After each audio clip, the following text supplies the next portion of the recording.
Meu nome é Emerson, sou arquiteto, trabalho no Estúdio 41, que é um escritório aqui de Curitiba, que esse ano agora de 2021 vai completar 10 anos, então é um escritório de arquitetura relativamente novo, né?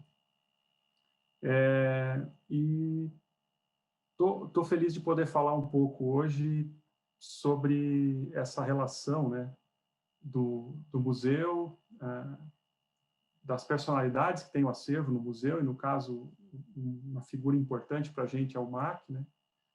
E dessa questão da ciência, né? De como a ciência é importante para a vida cotidiana do homem. Então, acho que a gente consegue fazer um paralelo entre a arquitetura, que é a nossa profissão, e a ciência, né? Porque a arquitetura também é um pouco isso, num diálogo de personagens, quase, né? Que são importantes para o Museu Paranaense.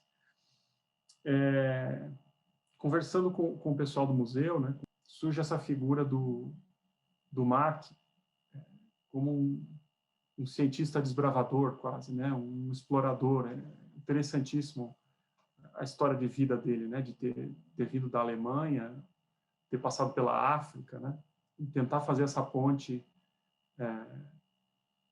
quase da natureza, né, entre a África e o Brasil, né, no sentido de entender que certas rochas que ele descobre aqui no Paraná, por exemplo, são muito similares àquilo que ele viu no sul da África.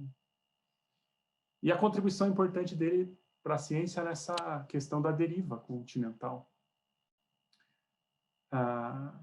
Queria falar um pouquinho dessa palavra deriva e de algumas outras palavras que eu acho que vão trazer um pouco de significado para essa conversa. A deriva continental, pela teoria que o MAC contribuiu, né, de forma importante para a elaboração, ela diz que os continentes se movimentam, né? Eles se deslocam ao longo do globo terrestre e esse movimento permanece até hoje. Então, agora a gente está cada um na nossa casa aqui sentado, mas o continente sul-americano está se movendo em alguma direção. É interessante entender a figura do MAC quase como um ambientalista, porque apesar dele ser um cientista que observa a geografia do lugar, a geografia do interior do Paraná, ele vai ter um discurso importante na defesa da própria natureza, no interior do Estado. Então, ele é um dos precursores ambientalistas, se a gente for pensar também dessa forma. E a ideia de deriva pressupõe um deslocamento, né? Um caminho que as coisas fazem. E em arquitetura e urbanismo, a gente usa esse termo muitas vezes como um método, uma ferramenta, uma maneira de se deslocar na cidade e aprender sobre a cidade. E esse deslocamento do MAC também é interessante nesse sentido, né? Porque ele estuda esse movimento da Terra, mas ele é um sujeito inquieto, um sujeito que se movimenta, que quer descobrir, que é curioso, e que viaja muito, né? E dessas viagens consegue fazer contrapontos e explorar um pouco a dinâmica da própria vida humana no planeta. E eu acho que e aí voltando um pouco à questão da arquitetura, né?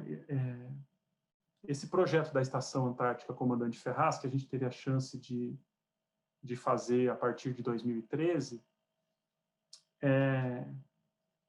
é um projeto que nos coloca com esse olhar curioso. O que é a Antártica? Esse lugar que a gente nunca viu, né? Não conhece, né? Essa Antártica também é um continente à deriva, né? Que foi se deslocando, que no início, pela teoria da Pangeia, ela se conectava com a América do Sul e com a África, ela era mais próxima, e ela vai se deslocando nesse espaço. Então, para qualquer ser humano, acho que tem essa curiosidade desse lugar que pode ser surpreendente, né, e que ainda não conhecemos. A gente fez esse projeto em 2013 e foram longos 6 anos passados até 2019 para a gente conseguir visitar o local pela primeira vez. Então, eu digo que a gente ficou muito ansioso, né? Como é que a gente faz um desenho de um edifício num lugar tão remoto imagina a solução espacial desse edifício, mas a gente nunca teve a chance de visitar. Por uma série de questões aí que a gente não tem tempo para definir agora, a gente só conseguiu fazer essa visita em 2019, em novembro. E tem alguns aspectos dessa viagem até lá que eu acho que são interessantes da gente destacar. O primeiro é entrar num navio, né, saindo da América do Sul, lá da Patagônia, do sul do Chile, para atravessar o Estreito de Drake, né, que é reconhecidamente um dos piores mares do mundo, né? Um mar sempre revolto, né? Que sempre tem problemas de ondulação, tempestades, enfim. Todo mundo, né, que já tinha ido fazia um relato, não, chacoalha muito, etc. Quando a gente se afastou do sul, né, da América do Sul, da Patagônia, a gente vê pela última vez alguns picos gelados assim dos canais chilenos, que vão ficando cada vez mais distantes, né, no meio das nuvens, assim. No início da viagem ainda apareceu um pouquinho de sol, antes da gente entrar nessa espécie de mar tenebroso que é o Drake, onde a gente passaria os próximos 2 dias. E a gente pegou um mar bem agitado, né? Nós pegamos sondas de 6 metros, o pessoal passa mal mesmo, a gente fica mal, fica com enjoo e tal, e sabe que vai levar pelo menos 48 horas para terminar essa travessia. E quando a gente fez essa travessia, eu fiquei pensando muito nos primeiros exploradores, né, no Shackleton, naqueles que no final do século XIX, início do século XX, faziam essas viagens para tentar desbravar o território antártico. O Shackleton, inclusive, é um pouco contemporâneo do mar, né? Se a gente pegar o período que eles estiveram vivos, no final do XIX, início do século XX, são décadas próximas ali. Então, enquanto o Mack estava contribuindo para o desenvolvimento da teoria, né, da deriva continental, o Shackleton estava tentando, primeiro, chegar até o Polo Sul, depois, quando o Amundsen e Scott chegaram antes dele, ele tentou fazer a travessia do continente antártico. E tem uma história muito interessante do Shackleton num livro, né, que fala dessa expedição que ele fez com o Endurance, que era um navio de madeira, que acaba ficando preso no mar de Weddell, né, entre a Península Antártica e o continente, e esse barco é esmagado pelo gelo. Então, a história é uma odisseia desses 20 e tantos marinheiros, alguns deles cientistas, inclusive, que se veem só com os botes salva-vidas, e o livro narra isso, né? Essa volta do Shackleton para buscar ajuda na Ilha Geórgia do Sul, que era o único lugar que ele sabia que tinha uma base inglesa permanente, né, mais próximo. Então, são milhares de quilômetros que ele percorre num bote salva-vida, para depois voltar e resgatar o restante da população, da tripulação que ficou na Ilha Elefante, que é praticamente Antártica ali, né? Fica muito perto de onde fica a base brasileira, que é a Ilha do Rei George. Enfim, voltando agora na nossa viagem, eu fico pensando, a gente estava num navio moderno, né, cheio de tecnologias, e esses caras foram para lá num barco de madeira e passaram por uma situação muito pior que a nossa. Então, esse ímpeto de desbravar é interessante, assim, né, para a gente entender até um pouco o nosso papel como profissional, eu acredito. Então, algumas dessas imagens que vocês estão vendo são disso, dos canais chilenos, essa despedida da América do Sul, e em determinado dia de manhã a gente acorda e estamos na Antártica, né? Depois de atravessar esse mar agitado, estamos na Antártica. E é emocionante a gente chegar no passadiço do navio, né? Sair lá de dentro não dá para enxergar muita coisa, não tem muita escotilha, e ver o projeto lá colocado na Península Keller. E a montanha atrás, né? Aquela formação geológica que é o Morro da Cruz, que eles chamam da península, né? Que é quase que uma crista geológica. E o prédio ali bem horizontal, próximo da linha da praia, né? Próximo da água. Então, para a gente como autor é emocionante, mas eu posso dizer que esse impacto inicial de ver o edifício ele passa, e o que ganha força na sequência é a natureza, né? É como que o homem consegue sobreviver nesses locais remotos, né? Qual que é o papel dessa arquitetura remota? E a palavra remoto também é interessante, né? Porque ela é ela significa um deslocamento espaço-temporal, né? Remoto pode significar distante geograficamente, ou remoto pode ser distante temporalmente, no passado, né? Algo remoto, ou algo indefinido, né? E aí ganha força essa Antártica, né? Esse lugar que é a Ilha do Rei George, o frio, o vento, a neve, o mar agitado, começam a fazer parte desses 2 dias que a gente conseguiu passar lá, visitando bastante o prédio, mas também andando nos arredores, né? Sentindo um pouco o clima do lugar. E aí tem uma coisa interessante também, que é imaginar que esse prédio todo tinha sido fabricado lá na China, trazido de navio, né?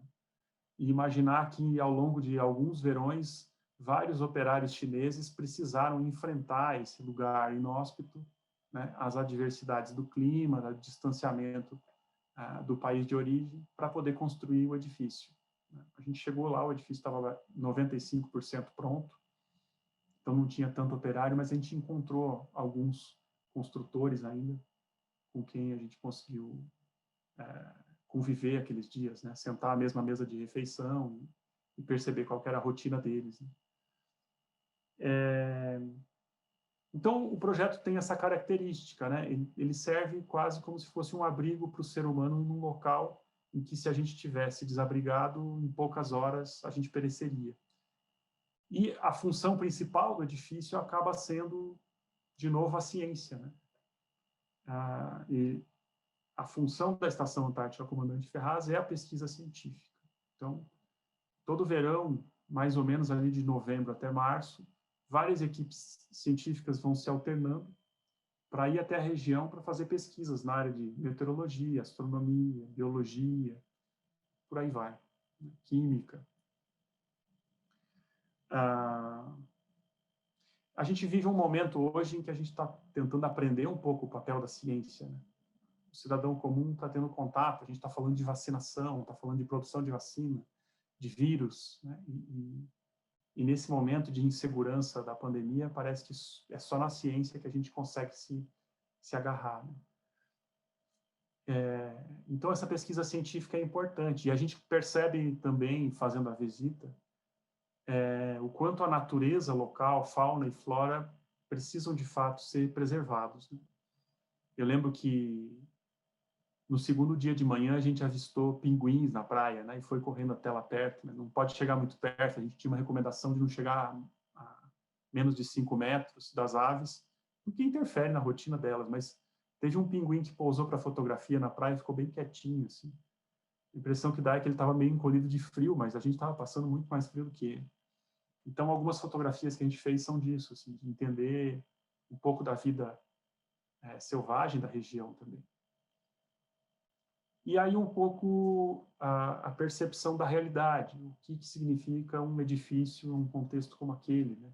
A importância de ter uma base científica para um país dentro de um contexto geopolítico, que é o Tratado Antártico, que tem mais de 60 países que assinam, e que basicamente esse tratado diz que a Antártica, por enquanto, ela é para pesquisa científica e não para exploração comercial.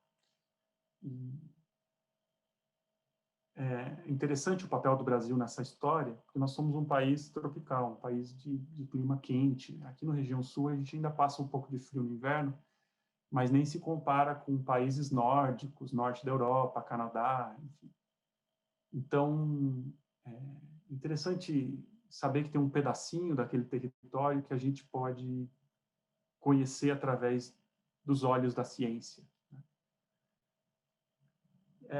Então, acho que um pouco a arquitetura, nesse contexto, ela é um suporte para a vida. E essa vida lá é uma vida de curiosidade científica, né? De exploração científica do lugar.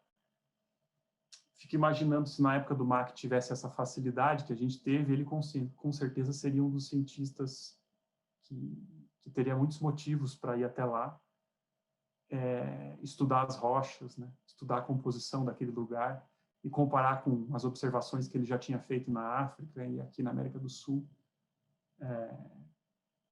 Enfim, eu acho que o bonito é justamente isso. O edifício precisa dar suporte para as pessoas poderem descobrir, poderem produzir conhecimento, né? É isso aí.